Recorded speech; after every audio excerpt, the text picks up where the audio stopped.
Guys, ito nga uli yung video na ito yung yan ang kotse namin. Napapansin nyo, kulay itim, Nissan Rogue. Tsaka na rin tapat, init tapat pa, tapos malamig dito. Ito yung tsura ng labas namin. Yan, kung napapansin nyo, ayan merong scroll. Minsan, merong hindi kasi ang mga raccoon, tumitira talaga yan sa pine cone trees. Pero,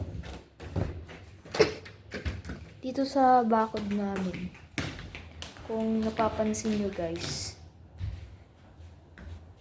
may mga raccoon na tumatambay dito sa punong yan. Dito ang spot or doon ata ang tumatambay.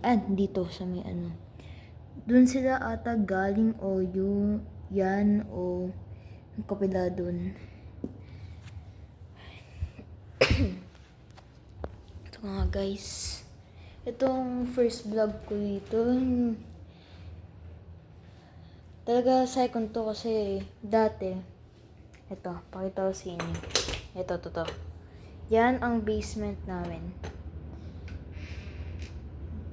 Okay lang naman, maganda, pero natatakot ako dito.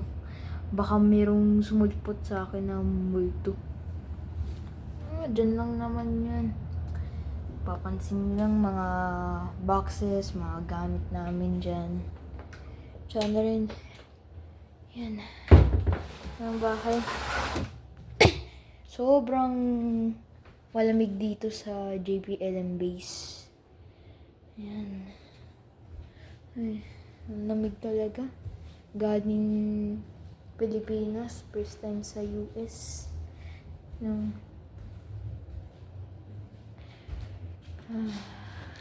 Sana nga merong madami akong mga views at saka na rin sana mapanood ng mga family ko na itong vlog.